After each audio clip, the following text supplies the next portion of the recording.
Aksi protes pemecatan secara sepihak di kantor DPD Partai Gerindra Jawa Timur diwarnai kericuhan. Hanya gara-gara masakannya dihina sang suami, seorang wanita nekat gantung diri. Seorang bocah kesulitan berbicara karena menelan sebuah anting berhadiah dalam kemasan camilan.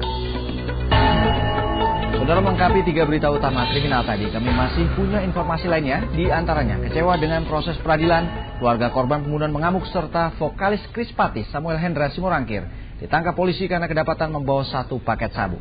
Bersama saya Joy Astro, inilah buser selengkapnya.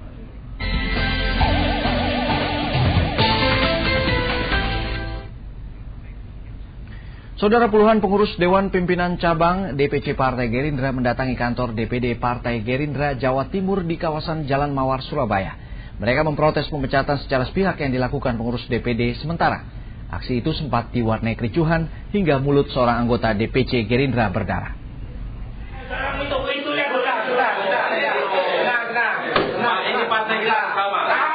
Ketegangan bermula saat para pengurus DPC Gerindra kecewa atas ketidakhadiran Ketua DPD sementara Gufan. Mereka menuntut Gufan untuk menjelaskan tindakannya yang secara sepihak memutuskan untuk membentuk DPC baru di seluruh Jawa Timur. Tidak puas dengan jawaban salah seorang pengurus DPD Partai Gerindra Jawa Timur, akhirnya para pengurus DPC meluapkan keamarahnya. Bahkan akibat kericuhan itu salah seorang anggota pengurus DPC mulutnya terluka. Mereka meminta ketegasan sikap terhadap permasalahan yang tengah terjadi di Jawa Timur, di mana Ketua DPD yang lama Rinjoko yang diberhentikan secara tiba-tiba. Mereka menduga pergantian tersebut berimbas pada pembekuan semua DPC se-Jawa Timur. Dengan kondisi seperti ini, DPD Jawa Timur secara struktur, secara organisasi tidak tegas dan tidak mau tanggung jawab untuk itu.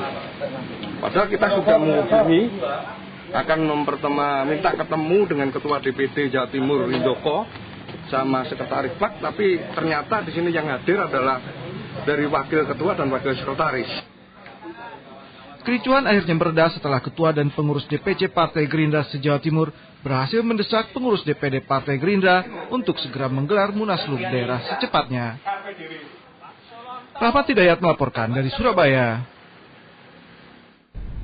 Kita beralih ke informasi lainnya, saudara. Eksekusi sebuah rumah di Manado, Sulawesi Utara berlangsung ricuh. Pihak keluarga yang kalah gugatan menghalang-halangi petugas yang hendak mengeksekusi. Selain itu, mereka juga membakar ban bekas serta melempari petugas dengan buah tanaman yang bisa membuat kulit gatal.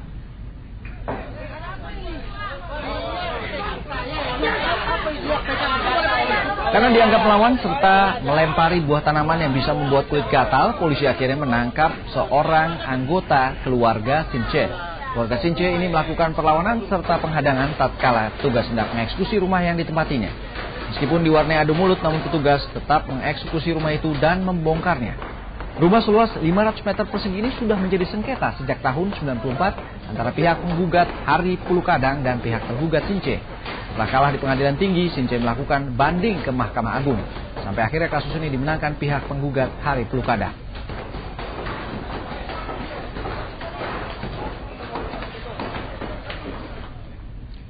Saudara, aksi saling dorong dan adu mulut mewarnai unjuk rasa menuntut penuntasan kasus Bank Senturi di Makassar, Sulawesi Selatan.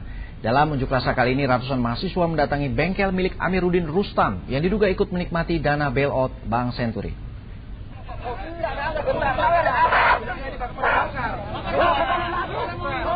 Kericuhan nyaris terjadi saat ratusan mahasiswa yang memaksa masuk ke dalam bengkel Amiruddin Rustam dihadang polisi.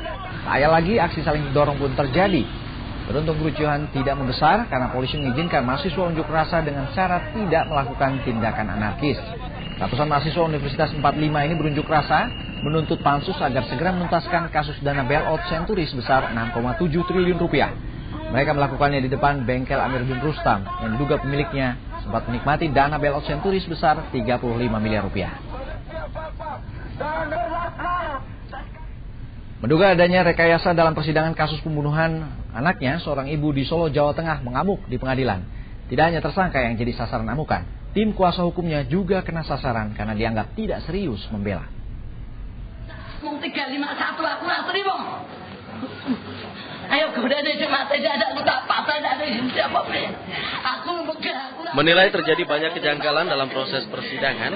Dwi Handayani, ibu korban pembunuhan, mencaci maki terdakwa pembunuhan.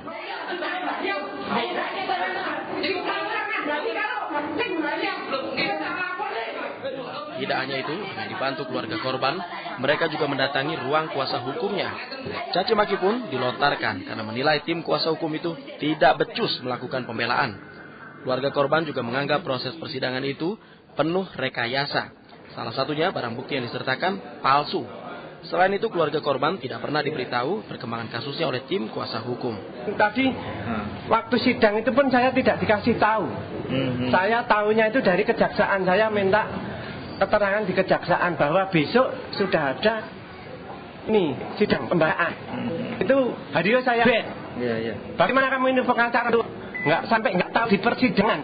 Kita juga ikut datang bersama-sama keluarga korban. Kita selalu mengikuti persidangan. Jadi Pak tidak tahu kenapa keluarga korban tadi tidak tahu. Kenapa tidak tahu? Iya. Kira-kira apa? Kemarin terakhir saya ke keluarga korban memberi SP2HP dari kepolisian. Saya ambil di Polkabel, saya serahkan ke keluarga yang terakhir ya SP2HP. Itu. Sidang perdana kasus pembunuhan ini juga didatangi rekan dan simpatisan keluarga korban. Dengan membawa spanduk dan poster, mereka menuntut hukuman yang setimpal terhadap terdakwa. Sidang akhirnya ditunda minggu depan. Aparat terpaksa menjaga ketat terdakwa karena keluarga korban menghadang di depan ruang sidang. Kasus pembunuhan Mujato terjadi 1 Agustus 2009. Diduga korban dibunuh Heri Purnomo yang sebelumnya terlibat perkelahian dengan korban. Wiwi Susilo melaporkan dari Solo, Jawa Tengah.